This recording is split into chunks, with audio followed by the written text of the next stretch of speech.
Kwa kweli hii inaleta taswira nzuri kwa sababu hawa kwanza kuna ajira ambao wametoa kwa wanavijiji ambao waliozunguka, lakini pia inaonyesha kuwa wawekezaji na wananchi sio kama ni vitu viwili tofauti, lakini wanaweza wakajumuika kwa pamoja wakawa kitu kimoja.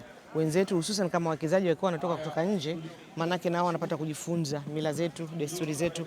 Kama unavyoona wengi hapo, mimi wengine tunakuwa tunaishi nao hapo, lakini leo wengi siwajua kwa sababu wamevaa kimila na wamejumuika na wananchi, wanakaa chini, wanajumuika na wananchi kwenye siku hizi za Ramadhani. Basi kwa kweli inaleta faraja kubwa sana, na wananchi hawajioni kama wao hawako, yani wanajiona ni wamoja pamoja na hawa wawekezaji. Kwa wamejitahidi sana kusema kweli kuweza kuunganisha jamii na ule mradi ambao wanaofanya wao.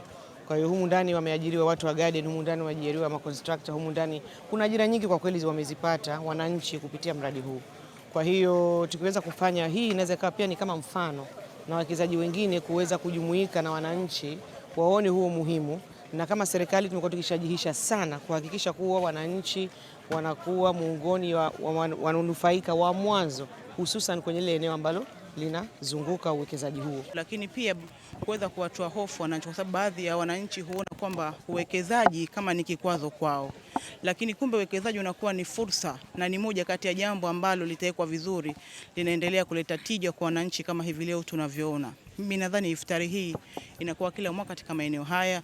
Ni jambo ambalo wananchi wa ukanda huu wamekuwa wakilifurahia sana, kwa sababu ni moja kati ya jambo ambalo linazidisha umoja, upendo kwa wananchi pamoja na wawekezaji. Kuja kama alivyosema Mheshimiwa Rais wa Zanzibar na mwenyekiti wa Baraza la Mapinduzi kwamba mwekezaji yoyote awe karibu na wananchi. Wako karibu sana na wananchi, na imefika kusema kwamba waunde kamati.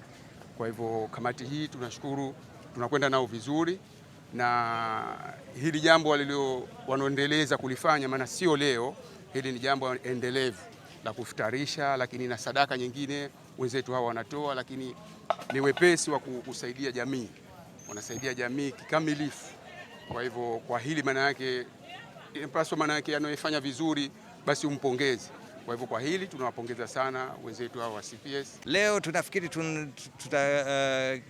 tunakaribia labda nafikiri watu 500 watasherekea hii iftar hapa pamoja. Ni tofauti kidogo na makampuni wengine wanafanya iftar kwenye mahoteli. Sisi tunataka kusherekea wote kwa pamoja. Kwa hiyo hata kama wewe ni waziri au wewe ni mwananchi kutoka Dimani Nyamanzi, wote tunakaa pamoja, tunasherekea pamoja.